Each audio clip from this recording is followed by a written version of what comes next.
Mastiffs have always been favoured by noble families, and they belonged and seemed to fit well with stately homes.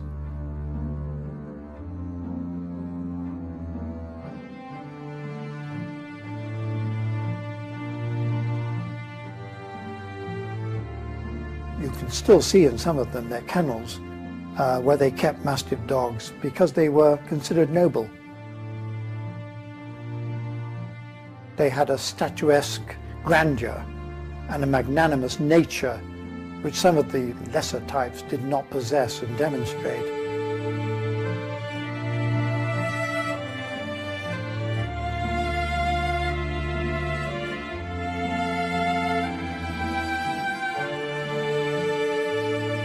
If you look at the early prints from folk art right the way through, showing these extraordinarily brave dogs grappling with wild boar and with stag and sometimes with aurochs, you begin to get an idea of what the dogs looked like and how the hunt was carried out.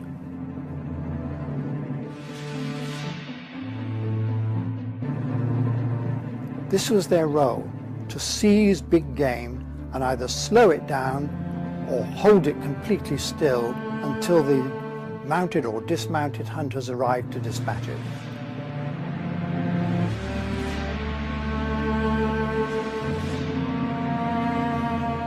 Mastiff type dogs don't tear flesh, they grip. That was their value to hunters. They slowed down the quarry, they seized and held it. And you hear certain dogs praised because they seize and hold their prey. It was a special form of praise for a brave, heavy hound.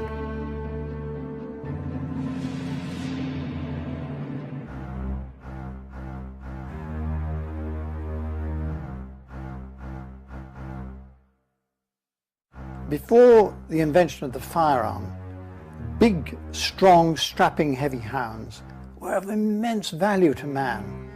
They could pull down big game, which no spear could reach, which no arrow could slow down. They fed primitive man. If you are in a country with wide open spaces and there are big game available to feed your larder, to feed your children, and you have huge, heavy hounds, fast enough, brave enough, ferocious enough in the hunt to pull them down, what a benefit!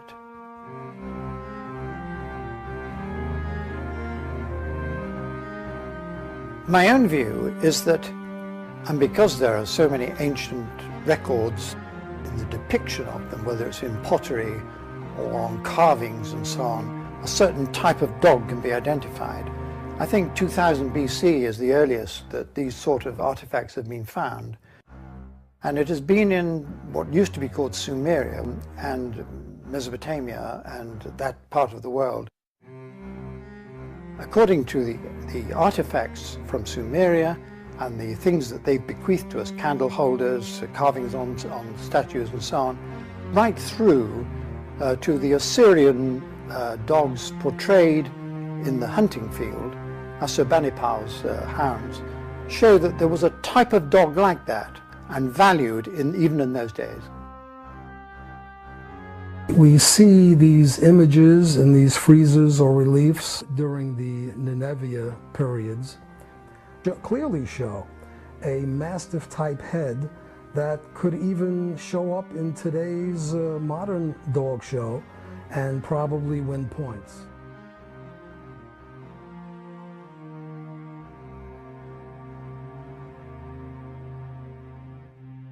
The Assyrians were big game hunters, and they hunted everything from antelope to boar, sometimes lion. If there was big game, they hunted it, and they needed dogs to assist them in the hunt. A domesticated dog that had the power and size of a Mastiff was very valuable to these people. The Mastiff has always had a utilitarian purpose. This enabled the Mastiff to survive to this present day.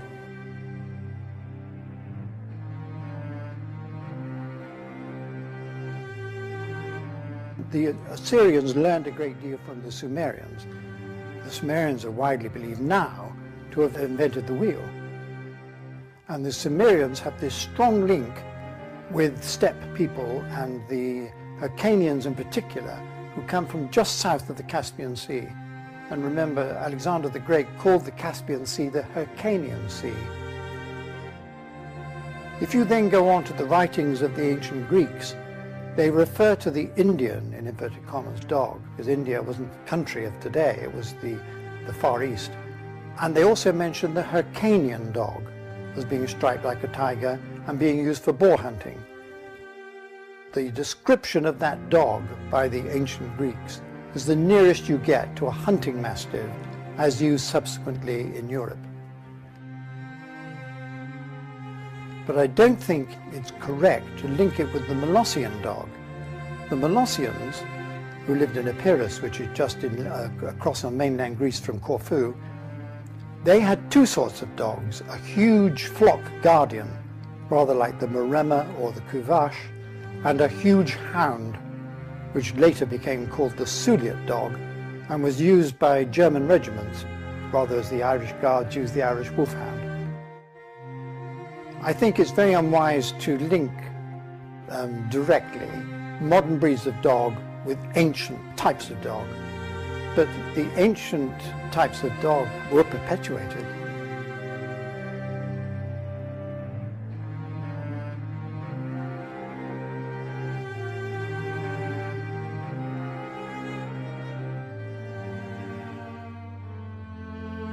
The Alans were steppe nomads.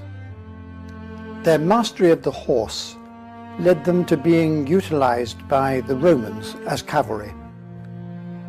They were famous for their dogs too. The Roman army in Britain had a force of Alan cavalry of over 3,500. They would have brought their dogs with them. And so Alans with Alans came into Britain 2,000 years ago.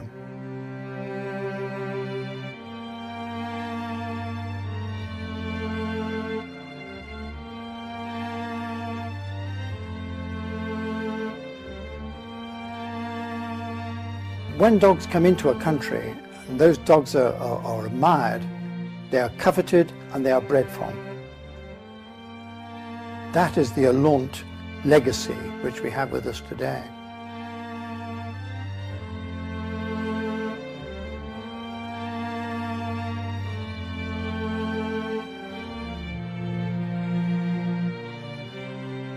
The Mastiffs, as we would call them from England, not necessarily looking like the breed today. Heavy-headed, strong-shouldered, active, big, strapping dogs. Britain was famous for them, and there are plenty of references of English dogger, or dogs, in the Mastiff sense of the use, being rated much more highly in mainland Europe by the big game hunters than any other breed or type.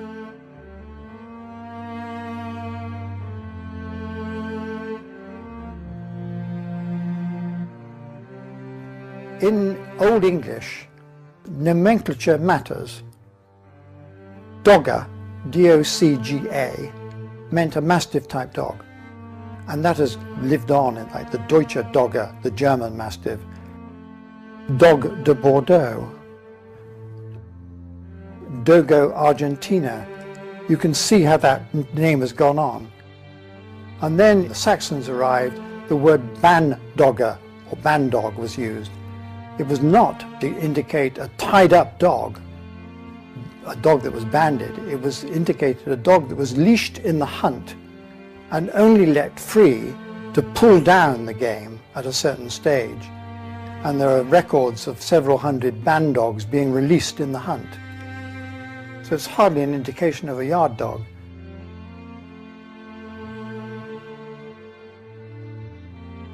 So you go from dog or dogger to band dog or dogger through to mastiff.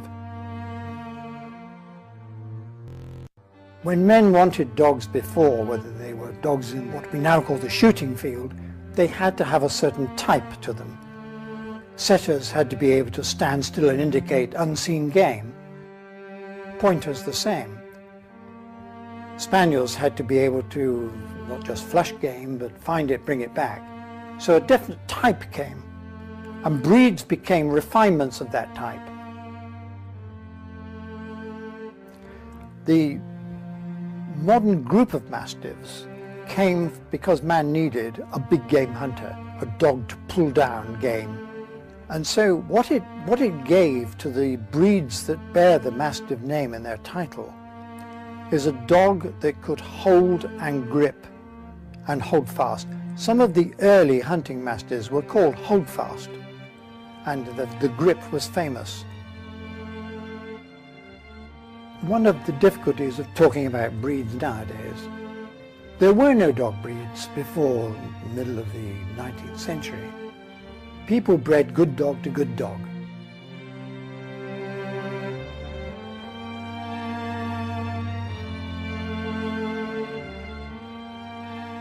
Hundreds of years ago, when breed type was not important, it was what the dog did, what it was kept for. It wasn't until the 19th century that the beauty points, if you like, started to be of any importance at all. And even then, as they were mostly kept by the nobility, they still probably had to run and hunt.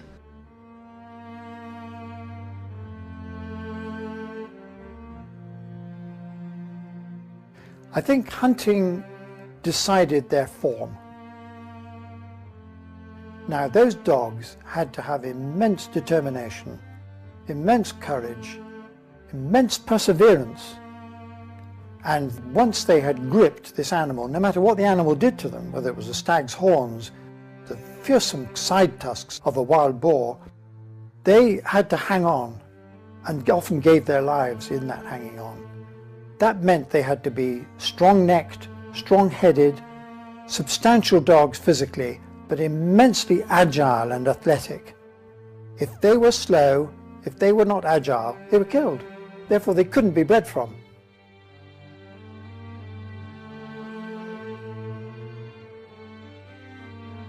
From a temperament point of view, it gave them if you like, a tremendous will to succeed if you give them a job to do.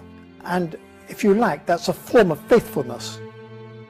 They do not give up, they will not surrender their master to the fates or to an attacker or to a situation which puts their lives in danger. They are the ultimate protection, if you like.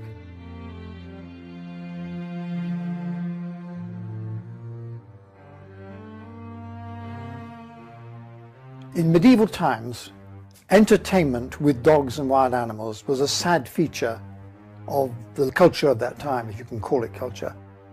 And so lions, bears, badgers, all sorts of animals were baited for public amusement. Any town of any size had a baiting ring. It was like this day and age as a football pitch, even behind the village green. Big strapping dogs were used for this. They were called Mastiffs because they were big dogs, not because they conformed to a breed. Some were called bulldogs if they were used on bulls, but they shouldn't be confused with the name bulldog as applies to a breed of dog. Bull baiting dogs or bull fighting dogs will be a better expression. None of the bull baiting dogs had short faces, and none of the big game hunting dogs have short faces. The short face in, say, the bull mastiff was bred in order to give the keeper's night dog a mastiff bulldog blend. But there is no depiction that I know of which shows any of the mastiff type dogs, even the smaller ones later called bulldogs, having a short face.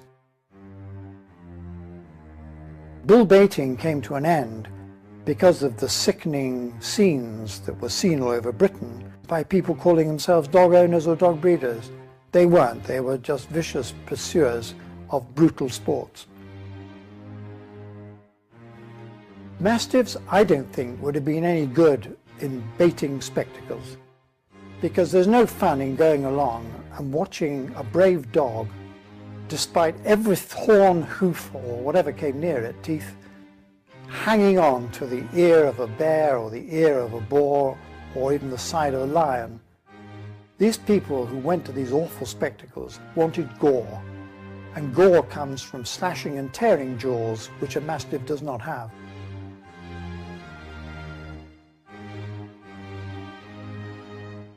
The Mastiff temperament, which we now know, has been bred in and is famous, and rightly so. And it's a much admired steadfastness and self-control and minimum force, protective, not noisy, all good things in any protector, whether canine or whatever.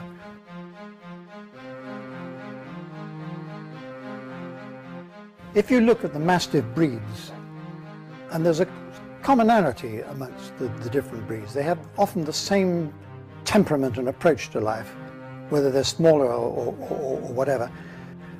I think the great value is their ability to protect you come hell or high water. The bull mastiff was taken over by the gamekeepers to keep poachers off, but I think the mastiff would probably be in the guard round the house. I think poachers would have a problem with a dog with the courage and strength of the night dogs, the Mastiff types. And there are very good accounts of the strength and determination of dogs when the poachers have hit it, fired at it, set its dogs on it, and so on.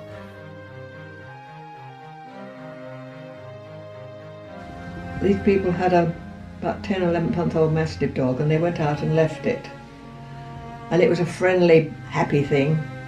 And while they were out, the house was burgled. And this fellow came in and he helped himself, and you know, the dog just wagged its tail and greeted him. But when he went to go out of the door and take the stuff with him, it was a different matter. It wouldn't let him out. So when he tried to get out, it knocked him flat and sat on him, which was fine. But the only thing is, one side of him was up against the electric fire. And he got quite badly burnt.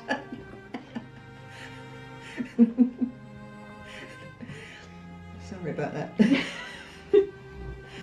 They're like that, you know, Mastiffs. They don't bite, but they just stop you with their size and their, you know, their voice. All the Mastiff breed, they look right through you, and you know they mean business. That is a wonderful testament to their self-discipline, their desire to think for themselves, think the thing out. And having a dog that thinks for itself and just doesn't bark out of fear or bark out of an attempt to be a deterrent, but a dog that looks, assesses the situation and says, I don't have to charge this time, but if he harms my family, I will.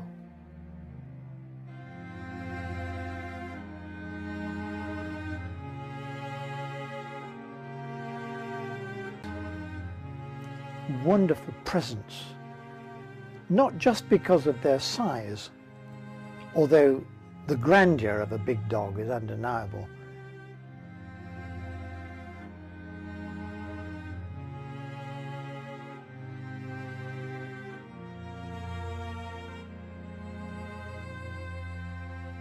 Prided the world over and revered the whole world over. The word Mastiff itself having a certain connotation for strength with discipline and control.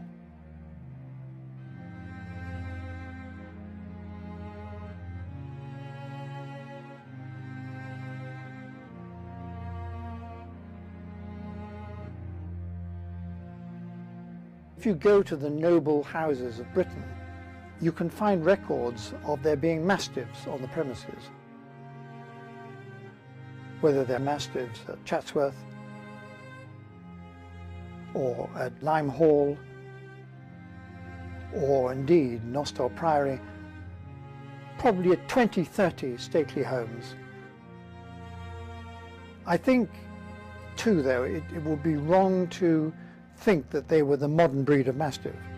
They would have been Mastiff-like dogs, bred to a certain conformation. They would not have been yard dogs or canine burglar alarms. They would have been active, good-looking dogs that the owner would be proud of.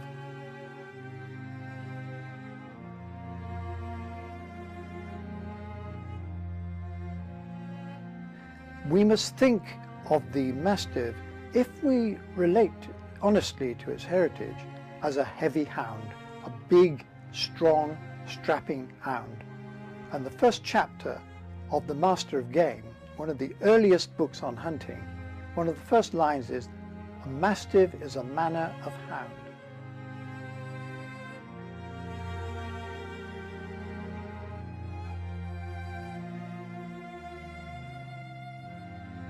The history of Mastiff type dogs is extremely long. There's a lot of romance in Mastiff history, a lot of romance. You hear the stories of Sir Piers Lee and his Limehall Mastiff at Argencourt and how she stayed by his side. They went into battle with their owners and fought alongside them because they were devoted to their owners. They've been used as drover dogs, they've been used in war, they've been used as guardians. They've served man in many different ways.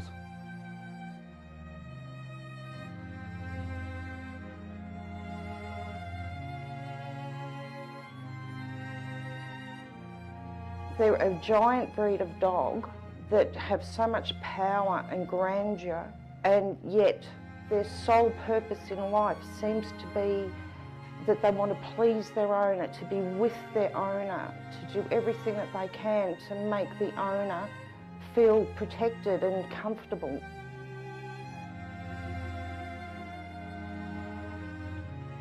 My Mastiffs want to be with me. They don't want to be the dog in the backyard or in the most comfortable spot in the house. They want to be with me. If I'm sitting in the freezing cold wind, they'll be out there with me. If I'm sitting in the most comfortable spot in the house, they'll be very happy to be with me there too, but just part of everything I do, they want to be there.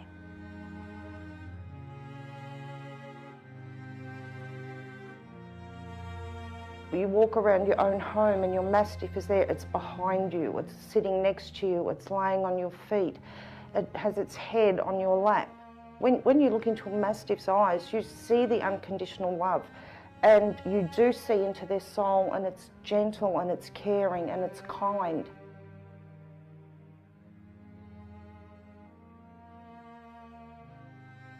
It has that temperament and it has that ability to be able to sense that someone perhaps may be unwell, and they enjoy to be patted and stroked, and they're just incredibly gentle. So I think they make really, really good pat and therapy dogs. They definitely love the interaction of the family. They see themselves as being part of the family, and they're probably one of the best family dogs around. They're very tolerant of children and what children tend to do to dogs at times. Mastiffs actually teach the children a calmness, a gentleness. My children have looked on the Mastiff for so long as family members.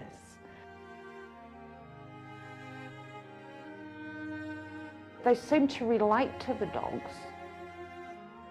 And children that can hold a love for an animal in their heart for a long time, it's, in my opinion, are good kids.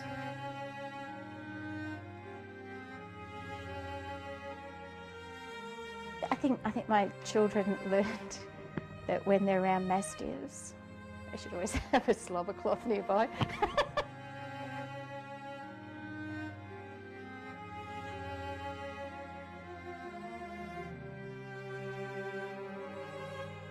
Silent forbearance, stoicism, and largeness of approach to life, bigness of personality.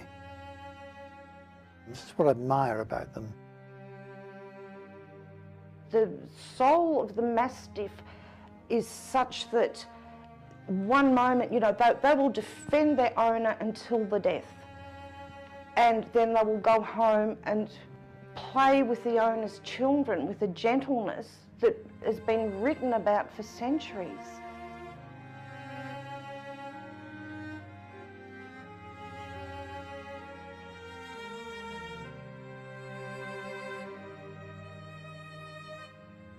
There's an automatic protectiveness that Mastiffs develop towards family members.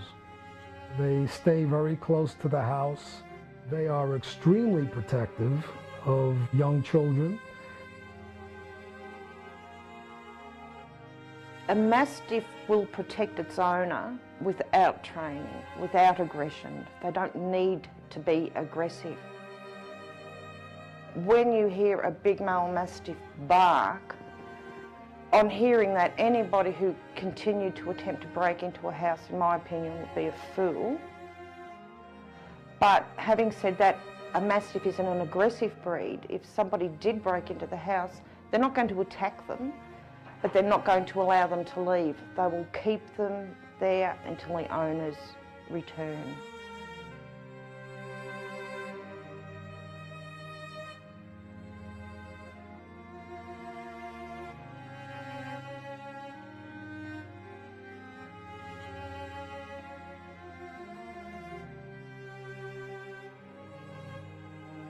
My experience is that Mastiffs are very wary of strangers. They, in general, don't go running up and jump all over you and say hi. They tend to stand back and observe.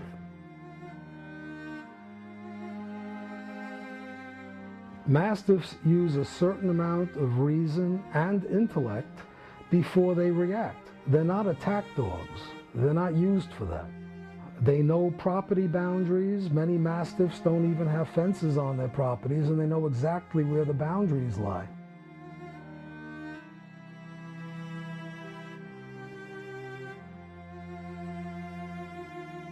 One story about their protection ability and their sheer stoicism comes to me from a colleague of mine who ran a security firm in Glasgow.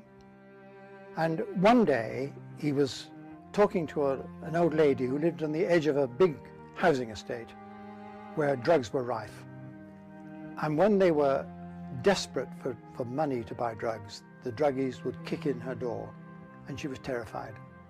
So he said, look, I'll leave the old bull mastiff with you a couple of nights to give you a bit of reassurance. One night, after the dog had been going there for 6 nights, a druggie smashed on her door so loudly she got frightened and stopped thinking and opened the door to see what was going on. And the young person, desperate to get money to buy drugs, pushed her out of the way and went into the room. After a while, he spotted this big dog staring straight at him. Didn't bark. He then decided that he didn't want to be there and tried to leave the room. The bull mastiff took 3 steps and seized his shoulder and pinned him to the ground. The lady got a neighbour to call the police. The police came, the dog would not let go. The chap had picked up a soda siphon and smashed it over the bull mastiff's head. The dog later needed 9 stitches. The dog didn't let go. My colleague who owned the dog was called up by the police. He came round, the dog let go immediately and was taken to the vet. At no stage did the dog attempt to savage him. At no stage did the dog even dream of letting go, even though the dog's blood was running into its eyes, into its nose, and all over the carpet. Now, terrible circumstances, but that sums up for me the Mastiff's ability and the breeds that derive from it, their ability to protect you come hell or high water. Personal courage, magnanimity of temperament, but in the end, how stoic are they? And I once said to a policeman who was using a German Shepherd dog as a protection dog, who would you rather be guarded by? A shepherd or a professional at the job? And he went very quiet. My stud book records begin in the 1850s. I'm fairly certain the Kennel Club opened in around 1846. That would be when they became officially recognised, but pedigrees do go back prior to that time. Then the Old English Mastiff Club was formed and was recognised by the Kennel Club, and that's when they drew up the actual breed standard. But the Old English Mastiff Club, it began in 1883. It would be one of the oldest dog clubs in the world. It has gone on continually. They had their centennial show in 1983, which was so well attended.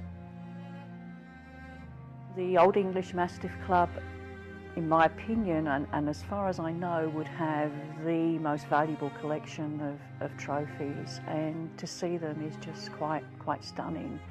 When I first became involved with the breed, the trophies were presented at the annual general meeting, and as a novice person going to my first annual general meeting, the thought of I'm going to win one of those one day was just great. And yes, it happened. I won the beautiful Gold Cup and the 30 Guinea Cup, and we're talking about these beautiful ornate cups in silver and gold. America's most prestigious show is Westminster. The first Westminster show took place in 1877, which was a bench show. 25 Mastiffs were entered, and with 25 Mastiffs being entered, shows how popular the breed was at that time. And I guess the breed is not for someone who wants to show on a regular basis and aiming for top awards. The Mastiff, sadly, just doesn't have that showmanship about it in general to compete for those awards. No, they're not natural showmen. They're usually bored out of their minds, and it shows.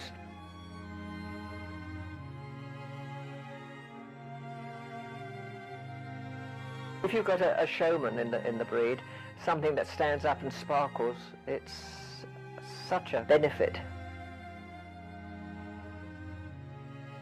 But most of them just go, ugh.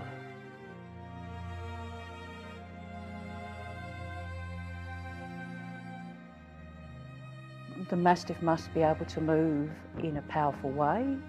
It should have good strong front movement, good rear drive, a good top line, well angulated at the rear, not straight stifled, the correct head, the correct temperament. It has to have type.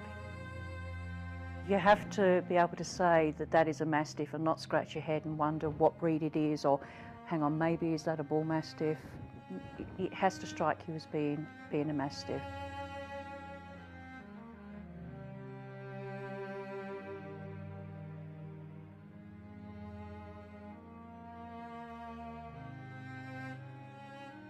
It's important that the construction of the dog is correct.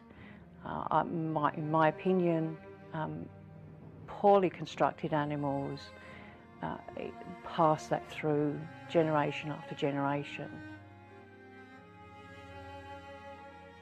So many of them now are kept in kennels, not exercised, not stretched as they should be.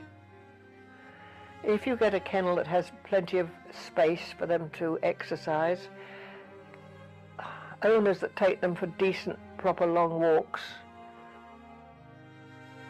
yes, you'll get some that have got stamina and go all day, but so many of them have lost it.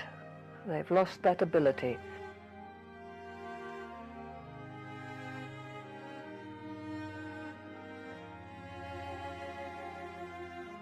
Big dogs look better when they move soundly, and a Mastiff that moves really well is such an impressive sight. And then to look at a dog that is out of breath and unable to move with strength and purpose is sad. The worry for me about show dogs is dogs carrying a great deal of bulk with underdeveloped muscles who are clearly unfit. That's a betrayal. A big dog needs fitness more than any small dog.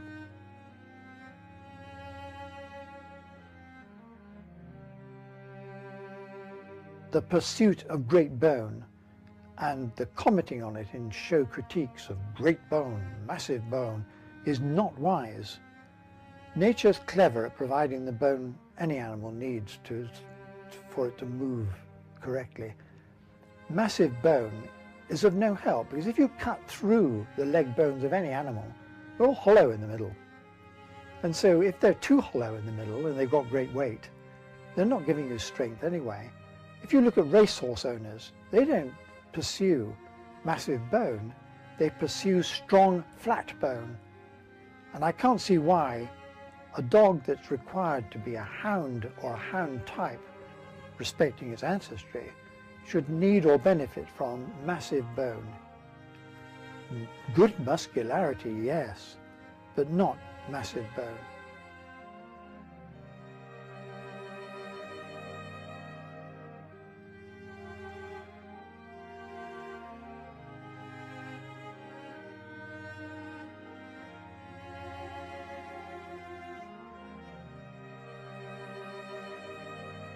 If you want to prevent skeletal disorders in any breed, whether it's a Mastiff or St. Bernard or whatever, is to stop breeding for size. Stop breeding for great bone, as the awful phrase goes. Breed for soundness. If out of soundness you get big dogs, that's a benefit. But a big, heavy, ponderous, short-lived, sickly dog really insults man's intelligence. We're supposed to be above those sorts of things. We are the superior species.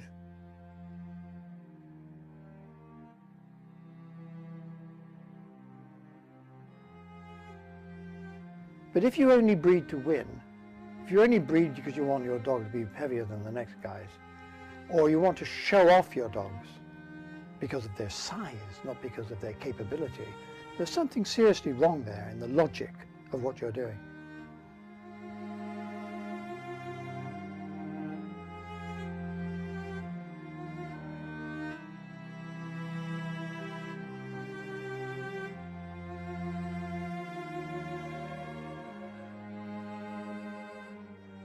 The Mastiff of England was a smaller, stronger, more athletic dog until the 1880s and onwards, when some breeders, and it happened in other breeds, I'm not just pointing a finger at the Mastiff breeders, they decided to look for stature, substance, bulk if you like, and in came the blood of Alpine Mastiffs, of Tibetan Mastiffs, and Great Danes of dubious pedigree.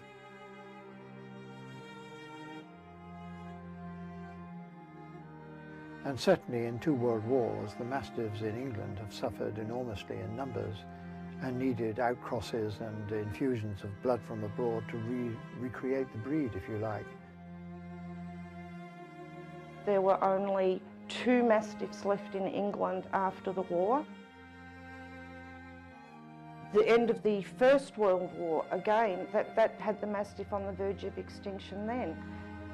When you have 2 world wars doing this to a breed of dog, type changes, everything changes.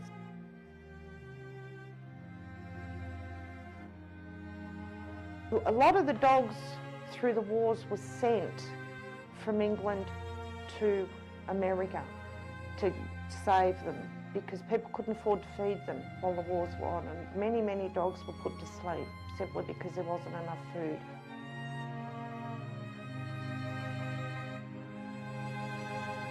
I think it was that the war went on that things got worse and worse. There wasn't just Mastiffs, all the large breeds were put down. In 1940, I was at boarding school up near Biggin Hill, here in Kent.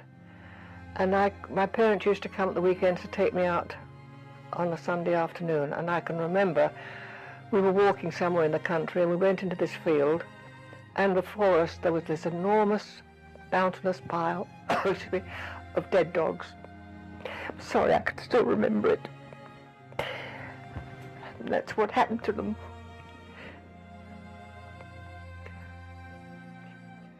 Spoiled my Sunday afternoon, that did.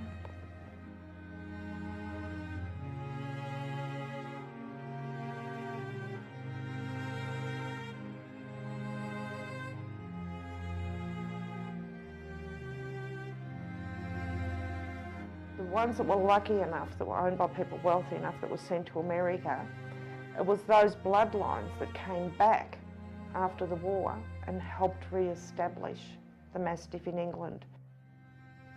Because there were not very many American dogs still alive in America, but there were enough to start again.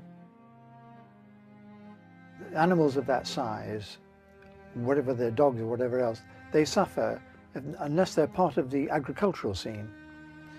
Big pets in wartime don't come to the top of the list. And so the Mastiffs have done well to recover from 2 world wars, but it's worth remembering that it's from a very tiny genetic base, and that needs to be taken into account.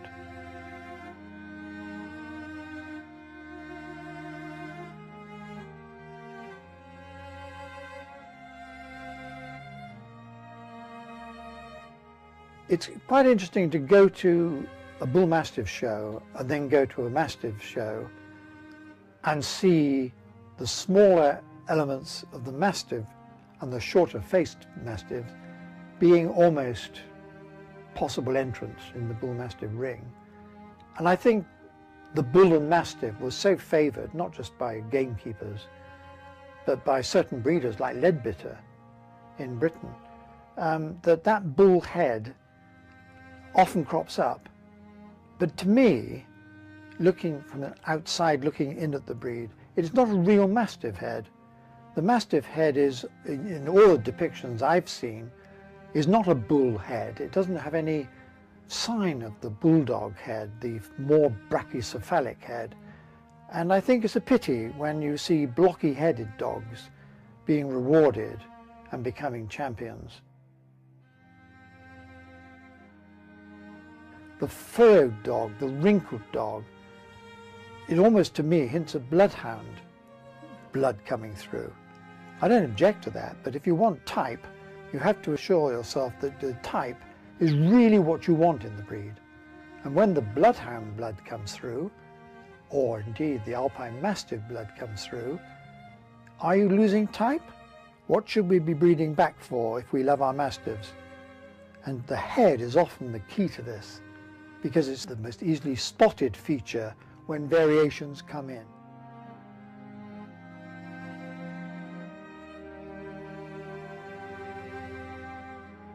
Long textured coat is spotted, pied coat is spotted, but the changes in head can be quite steady and subtle and over generations. They don't suddenly appear.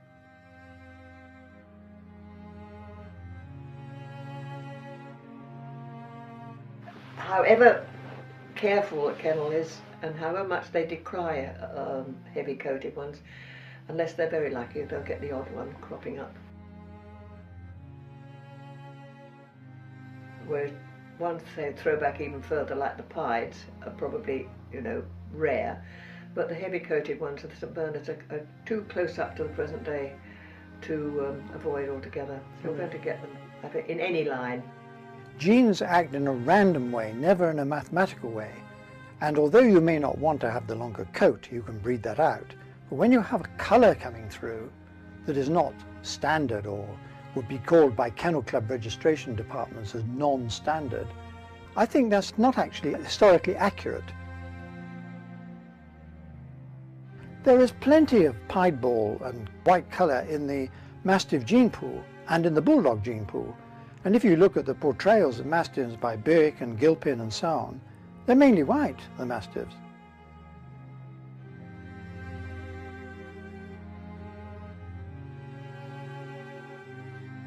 I think that in the Mastiff gene pool, white has been buried.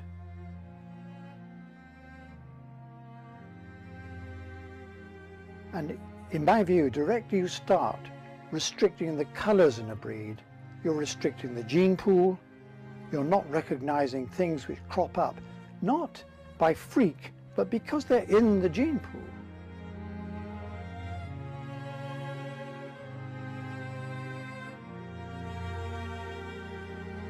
The breed standard doesn't allow it, and I do believe that a lot of people have had pied puppies that have been put to sleep as soon as they've been born. Why the pied was written out of the standard, I honestly don't know. I think it's a shame that it was, because you can see some stunning pied mastiffs.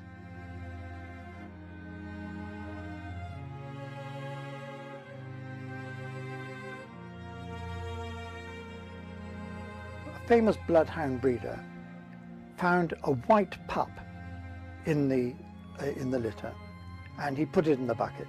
Said this is a freak.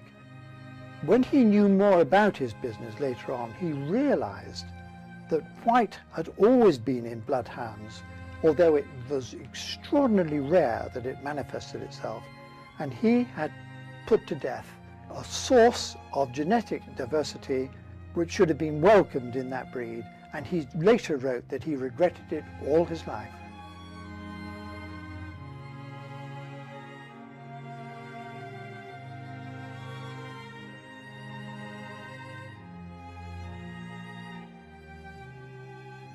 If you revere the ancestry of your dog, you welcome every component.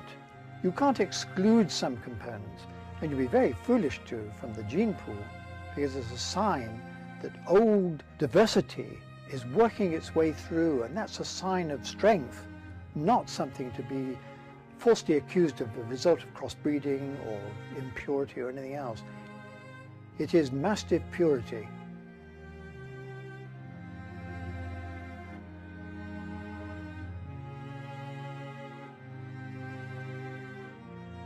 Now, I am not a breed purist. I believe dogs are more important than breeds. And if at some stage the Mastiff needed to be outcrossed to another breed for the best interests of the Mastiff, I would never oppose that. It's the progeny that are important. And I don't believe there's any sense in perpetuating a tiny gene pool if you're producing sickly dogs, dogs that are not sound, dogs that don't lead a long and full life, and where you haven't got their well-being at heart.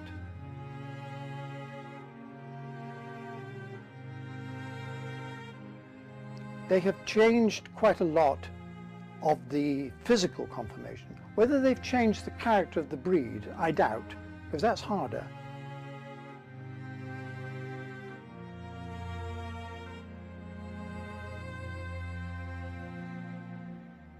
His character was enormous, but then I guess many Mastiffs have this huge character and personality, and very much his own sort of dog.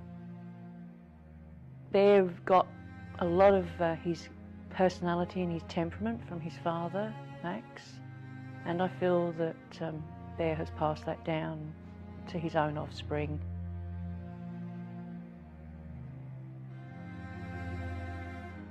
It's a breed that's been on the verge of extinction twice, and even through using crosses to bring them back, this character has been there all through. They've never lost their character.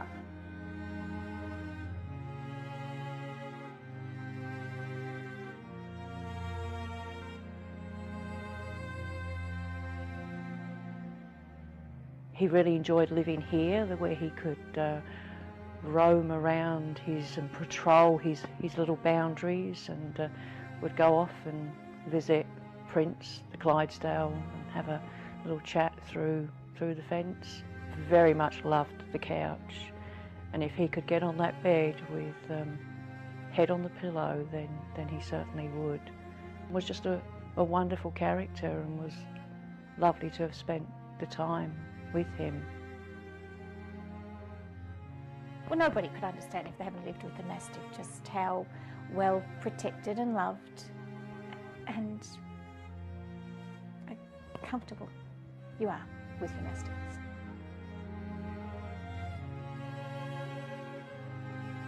My favourite was probably Grobbit. He was just my friend. Grobby.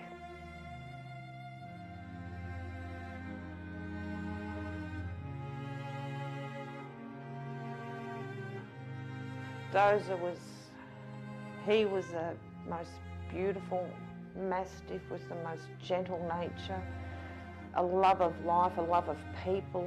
He just enjoyed every minute that dog was alive. He loved it.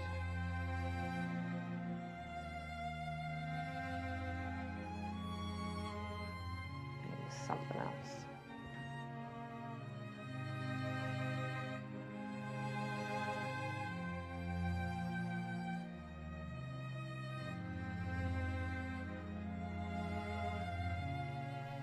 If you can show me a really big, sound, impressive Mastiff, I am delighted. It is worth going a long way to see.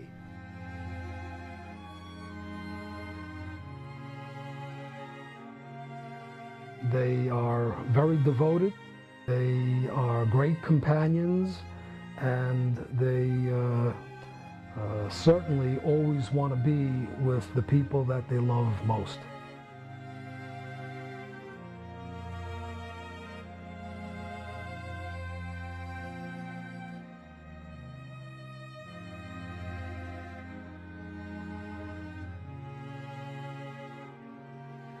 They're obedient in as much as they will do eventually what you want them to do. They're certainly not quick obedience. They won't rush to do what you do. They'll think about it for a minute or two. Oh, all right, then I'll do it. But they're not exactly like a border collie when it comes to obedience.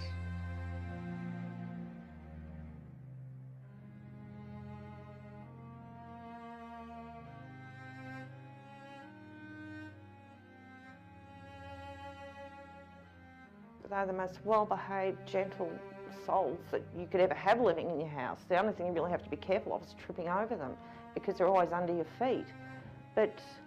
And if they want to go in and out, your doors can take a bit of a battering, some dragging their paw down, telling you that they want to go outside. They can leave a few gouges in your doors, so be aware of that.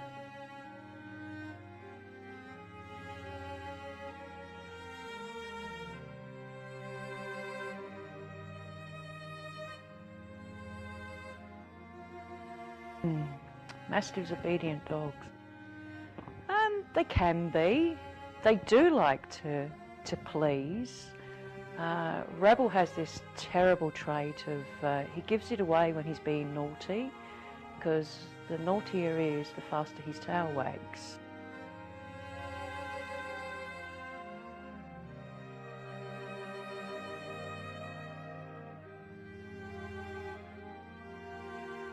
I think Mastiffs want to be obedient.